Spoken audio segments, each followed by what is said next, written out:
Assalamualaikum warahmatullahi wabarakatuh. Alhamdulillahi rabbil alamin. Wabihi nasta'inu ala umurid dunya waddin. Wassalatu wassalamu ala ashrafil mursalin. Wa ala alihi wassabihi ajma'in. Amma ba'du. Saudaraku yang beriman, syukur alhamdulillah channel Khazanah Kehidupan bisa kembali menyapa Anda untuk memberikan informasi seputar agama Islam. Semoga kita senantiasa dalam lindungan Allah Subhanahu wa Ta'ala dan dapat terus memahami serta mengamalkan ilmu yang telah diperoleh. Karena sebaik-baik manusia adalah yang paling bermanfaat bagi manusia. Hadis riwayat Ahmad At-Tabrani Ad-Darqutni. Mari bersama-sama menjadi manusia yang bermanfaat dengan memberikan kami dukungan berupa subscribe, like, komen, dan share. Serta jangan lupa juga untuk mengaktifkan lonceng supaya tetap selalu update dengan konten yang akan kami berikan. Saudaraku yang beriman, melakukan hubungan intim bagi pasangan yang telah sah bukan hanya sekedar melepas syahwat semata, melainkan juga mengandung nilai ibadah.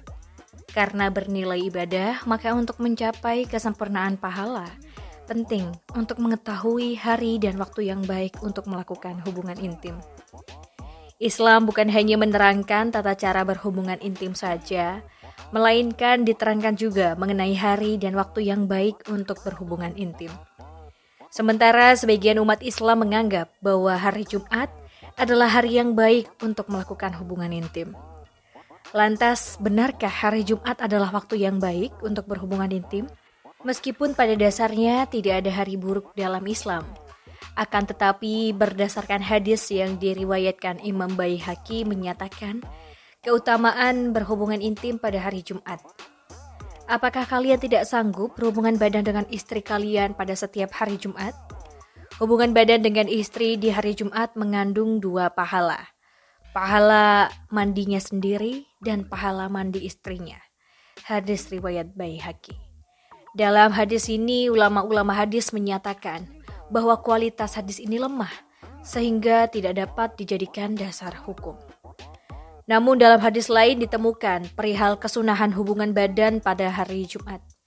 Hadis yang dimaksud ialah hadis riwayat A'udzu bin Abi Aus radhiyallahu anhu. Barang siapa yang mandi pada hari Jumat dan membuat orang lain mandi, lalu berangkat pagi-pagi dan mendapatkan awal khutbah. Dia berjalan dan tidak berkendaraan.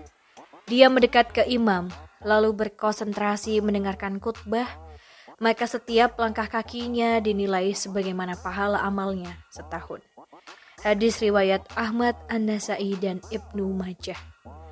Dengan demikian, maka dapat dipahami bahwa berdasarkan hadis di atas adalah hukumnya sunnah melakukan hubungan intim pada hari Jumat adalah waktu yang baik untuk melakukan hubungan intim. Adapun waktu terbaik untuk berhubungan intim dalam perspektif Islam merujuk pada Al-Quran, surah An-Nur ayat 58. Hai orang-orang yang beriman, hendaklah budak-budak laki dan wanita yang kamu miliki dan orang-orang yang belum balik di antara kamu meminta izin kepada kamu 3 kali dalam satu hari, yaitu sebelum salat subuh, ketika kamu meninggalkan pakaian luarmu di tengah hari, dan sesudah salat isya. Itulah 3 aurat bagi kamu, meskipun tidak secara tegas, ayat di atas menerangkan waktu berhubungan intim. Akan tetapi, Ibnu Katsir dalam tafsirnya menjelaskan bahwa para sahabat menyukai waktu-waktu tersebut untuk melakukan hubungan intim. Diriwayatkan dari Muqatil bin Hayyan, beliau menceritakan, sebab turunnya ayat ini, ada pasangan suami istri di kalangan Ansor, dia sering membuatkan makanan untuk Rasulullah Shallallahu Alaihi Wasallam. Suatu ketika budaknya masuk ke kamar menemui mereka tanpa izin, di waktu yang mereka tidak sukai untuk ditemui. Kemudian sang istri melaporkan kejadian itu ke Rasulullah Shallallahu Alaihi Wasallam. Wahai Rasulullah, betapa buruknya sikap orang ini. Dia menemui seorang wanita ketika dia sedang berduaan bersama suaminya dalam satu selimut. Oleh sebab kejadian ini, maka kemudian Allah menurunkan ayat di atas. Ayat tersebut maksudnya ialah bahwa anak yang belum balik atau budak yang tinggal bersama tuannya untuk tidak masuk ke kamar pribadi orang tuanya atau kamar tuannya pada 3 waktu khusus tersebut tanpa izin. 3 waktu itu Allah sebut sebagai waktu aurat karena umumnya mereka sedang membuka aurat di 3 waktu itu yang menjadi kebiasaan yang telah dicontohkan Rasulullah Shallallahu Alaihi Wasallam. Adapun kebiasaan yang dicontohkan oleh Rasulullah sebagaimana yang diceritakan oleh Aisyah radhiyallahu anha bahwa Rasulullah Shallallahu Alaihi Wasallam mendekati istrinya setelah tahajud. Hal ini berdasarkan cerita Al-Aswad bin Yazid ketika bertanya kepada Aisyah tentang kebiasaan sholat malam Rasulullah. Aisyah menerangkan Rasulullah Shallallahu Alaihi Wasallam tidur di awal malam, kemudian bangun tahajud jika sudah memasuki waktu sahur. Beliau sholat witir, kemudian kembali ke tempat tidur. Jika beliau ada keinginan, beliau mendatangi istrinya. Apabila beliau mendengar azan, beliau langsung bangun. Jika dalam kondisi junub, beliau mandi besar.